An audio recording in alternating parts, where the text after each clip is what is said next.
What's up, fools? We out here in nature. We saw the deer. We're gonna try and feed it real quick. No. I'm not that dumb. What's up, nature? Man, that's wild how there just be animals out here, you know? Just hanging out with a squirrel too. Yeah. It's a mutually symbiotic relationship. I feel it. Anyways, we out here in Duarte. Is that how you pronounce it? Dude, I just moved here a year. Yeah. I heard Duarte, heard Duarte. I don't know, man. We're pretty sure it's pronounced Duarte, but we're out here on this little bike trail that we both discovered today. Yeah. Real nice area to walk. But we're continuing with the mini series within the series of me interviewing my classmates, and today I dragged out my boy, Mr. Sean. What's up? How's it going, YouTube? dude? Yeah. Going good. Hello, YouTube. Subscribe and like, please. Subscribe, like, all that good stuff. So I guess normally the first question is, how do you know me? That's kind of already been answered. Yeah. But could you tell everyone, do you kind of remember the first time we talked to each other? I don't remember the first time, but I do remember the first time I saw you. It was during interviews. And I remember, you're quite tall. Anyway, so What? I remember I saw you, Mhm. and like you're sitting at the other end of a table. And I was like, dang, that dude's tall over there. And I think we even stayed in the same waiting room before our interviews. We didn't talk. That was like Jeff, Steven, and Elise, or Yeah, I think so. And Yeah. Art was in the room too. Art was there too. Yeah. Dang, we had a whole crew Yeah, there. because Art was my the person I interviewed with. Oh, so, yeah, nice. We had a lot of people in our cohort in that room already. Mhm. So yeah, but that was the first time I saw you. We might have talked for a second, but Mhm. I can't remember what. I was like, I think the only real time I remember was when I went over to Beth's house, like within the first or second week to go study. She was like, "Oh yeah, Sean's here. He's taking a nap, but he'll be out soon. All right." Always napping, dude. Always napping. Me too. I guess it kind of transitioned to the second question, because we're all in PT school. Usually the second question is, what's your career trajectory? Oh. And so what I've been asking people in our class is, what's your prior work experience in? Okay. And then as a PT, is there a certain population you want to work with? So my prior work experience was I was an aide for 3 years in an outpatient clinic. I did enjoy outpatient. Mhm. It was cool, you know, helping like a variety of people, like young athletes, old people and whatnot. But I think I want to try to do pediatrics. We'll see after I Really? finish both rotations. Yeah. Interesting. I don't know. I like working with kids. Mhm. I think like kids are like resilient and whatnot. Yeah. And it's a totally different vibe from working with a kid to like an older person. Tell me about it. Kids are like, oh yeah, I'll do it. Sure, yeah, let's get Mhm. better. And then like some old people, they are like that. They're like, oh yeah, give me all the exercise, give me all the stretches. Mhm. Some of them are like, just give me a hot pack and a Huh. ice pack, and then Yeah. I'm like, okay, all right, Mr. Johnson, here's your hot pack, bro. Yeah. You know? So like I think working with kids will be fun, but Mhm. we'll see after our clinical rotations. Nice. My mom is a dentist though. Oh, okay. So first thing she asked me once I got into PT school was she would ask me all these TMJ problems. I had no clue anything about TMJ just yet. So like once you learned it in ortho and like how you could be like a TMJ specialist, Yeah. I was like, I wouldn't mind doing that too, because then I could like work with my mom, she Mhm. just like refer me patients, stuff like that. And Dang, and then That's if the you're word. sticking your fingers in dirty mouths, you can Yeah. refer them to your mom. too. Exactly, right? It's like, hey, Parky, looks like you need to get a cleaning there, you Yeah. know? I know somebody could give you a cleaning discount too. Mhm. So, you know, so I was thinking about it. So like, yeah, when we learned about TMJ, I was like, oh, dude, I'm all about it. I don't know. For me Yeah. personally. We're gonna need a lot more education on that before we. Yeah, I Stick our definitely fingers. want to do some continuing education courses. Yeah, because I don't feel confident at all with TMJ. All I know is mob or relax. Either one. Do some soft tissue to the masseters. Yep, exactly. All good. Just gonna be revenues, okay. Yeah.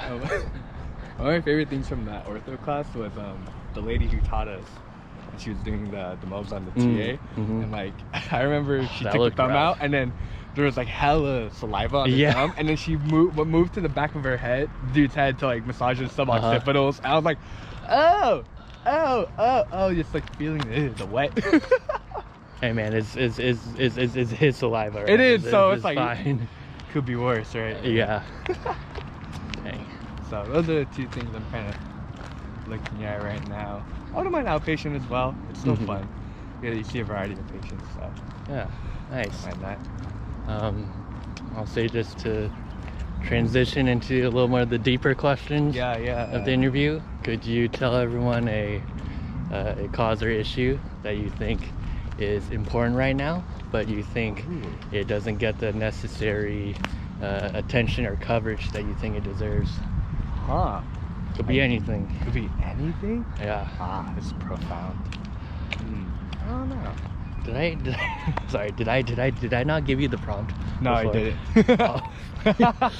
didn't. No, he didn't. But it's cool. I can think on my feet. Yeah. I don't know. I think well, real quick before we continue, I'll just say the first question is, well, the first one is like a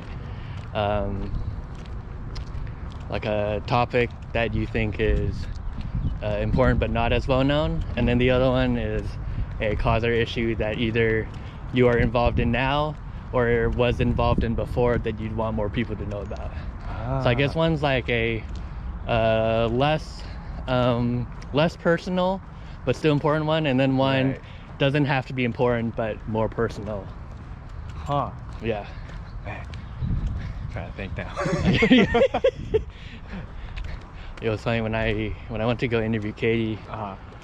She was like, "Oh yeah, by the way, can like do you just ask me random questions or is there like a prompt?" And I was like, honestly forgot that. I didn't send it to you. No worries. We can just like fast forward this part, you know? I guess, I don't know, something that, like, what was the first question already? Something that I believe more people should know something that you think is important, but you don't really see it on the news that often. I don't know if this would fit the bill. It's fine, man. But like, I feel like things we see on media and the news or whatever, it's always like so black and white. You know, it's either this or that. There's no like in between. But like, as I got older, like I kind of thought that way too. It's like, oh yeah, you want to be this way or that way. But now it's like there's a lot of gray area. There's tons of gray area actually, and I feel like not enough people talk about that gray area where you could be kind of in the middle. You know, you don't have to be so extreme with whatever it is you're thinking about. And I think like if more people kind of thought that way, it would kind of open their eyes to like seeing new things. You know, like just being more open-minded to certain things, because I feel like everyone's just right now like, no, it's my way or the highway. It's like, if you're not with me, you're against me kind of deal. So that's how I feel some people are, and there are other people who totally believe that too, and you know, it just feeds into it. Well, I think especially with like politics being like two-party system, it's like, well, if you like you can be in the gray area, but like that just means that you're not picking the person that like I want you to pick, and that's basically a vote for the other person. And that's exactly how like everyone thinks, you know. So that's just like something I think personally. But yeah, like politics, it dives into everything and everything, you know. Yeah. So no, it's gonna be a long time, I think, before either like there's like three parties, or like if there's like a moderate that comes out that everyone likes and somehow is able to get votes from each party. Exactly. So who knows? This is gonna be a cool day whenever that happens. Yeah. I don't know if I'm gonna be alive. Exactly. That's exactly what I was thinking. It's like, we might not be here, but if it does happen, I'm happy it did. Nice. No, I like it. Yeah. No, that's a good thing. And then for the other question, is there a cause that either you're a part of right now, or you used to be in the past that you'd like more people to know about? I guess for like that, you know, I guess Black Lives Still Matter, right? That's still something that's every day. But also like stop like Asian hate too. Those are like probably the two biggest ones that are happening right now. But I always want to like, just like how I said earlier, you can't be like so left or right. Yeah. Don't get it twisted, you know. You could have both problems and still fight for like both of them, you know. You don't gotta be mutually exclusive to one or the other. You don't gotta say like, you know, but we struggle more or something like that. You know, it's a different struggle. You know, to still support each other. And it's always like when you throw that divide in between the two of them, and it's like, how can we like support each other? But I see a lot of people who are like, they're fighting, you know, both. You know, they're trying to get the equity, the equality for each side, you know, whoever it is. You know? So like, I appreciate those people who are trying to do the most and not trying to separate, you know, the two or any other issues. There's so many issues that are happening around the world. So it's like we're like adults, you know. We can like choose to pick like what we want to support, but you don't gotta bash other people on what they're supporting. You don't got to you don't got to put other people down to raise. Exactly. So yeah, that's like how I feel, and I'm happy you feel the same way, because it's the same thing I said earlier. It's like, no, you can only be one or the other. It's like no, you don't. Like, you can do both, dude. Nah, screw you, Sean. You're not with us. Right, exactly. You know. So yeah, it's like, just keep fighting the good fight. You know, and I appreciate all the people who are doing that, who are reaching out, making those communities, you know, within communities to help support all these different causes and whatnot. So, yeah, man. Nice. There's still good people out there in the world. There's still good people out there. Still good people. And hopefully we can get their voices heard out there. Most definitely. I know our classmates are good people. Cohort's good people. I'll say, just to kind of wrap up the conversation, can you tell everyone, besides graduating from PT school, obviously, what your goals are? They can either be short-term or they can be as long into the future as you want them to be. For sure graduating, you know, get a job, get married, all that good stuff. But I think the funny thing is, you know, I love shoes. You know? So like, once I'm old, once I'm done with PT school, retired, I think it'd be kind of cool just to open up like a shoe shop. You know, because I don't know, shoes for me, they're very pop culture and whatnot. They transcend time. They represent certain points of time. You know, so I don't know. I just like to chop it up, talk about shoes. So I think opening a shoe store is seeing who comes in, the normal everyday person, the people who are ecstatic about shoes, or people who don't know anything about shoes, you know, just to talk to them about it. I think for me would be something I'd want to do. And it's gotta be a big store. It could be a small one with just shoes on the wall, and then could be a little pop-up. Yeah, exactly. And then there's me. Hey, looking for a pair of shoes? I got you. Got your size. Dang. So that's something like I'd love to do in the future. That's like one long-term goal. Nice. I'm thinking of. I mean, you know, maybe a billionaire off of cryptocurrency. You know, maybe that might be in the future. You gotta get into Shiba Inu right now. I heard it's low right now. From what I heard. It's low right now, but like I'm hoping that it goes to like Dogecoin prices. You know. Hey, for real. Yeah, because it's like Dogecoin's had like it did.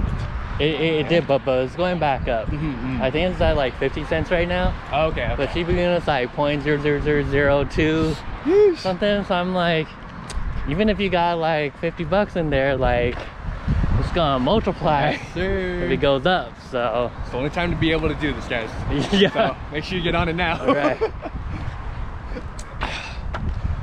Yeah, dang, dude. Actually, that's not proper financial advice. It's actually not proper financial advice at all. Don't follow that advice. Please do your own research. Okay. Don't be following the advice. Don't be following the financial advice of two grad students. Yeah, who are studying physical therapy. Yeah, exactly. But yeah, with that, thanks, Sean, for coming out. Thanks for walking with me. Thanks for talking. It's been nice catching up. It has been nice. And like I say towards the end, this series isn't without the people who let me bug them and ask them questions. So I appreciate it, and hopefully we can get more of my classmates and my friends and even random people that I don't know, and hopefully with completely different ideologies and thoughts, because I want to learn and like hear everyone's thoughts, you know. Definitely, I agree. With that, we'll go ahead and see y'all in the next one.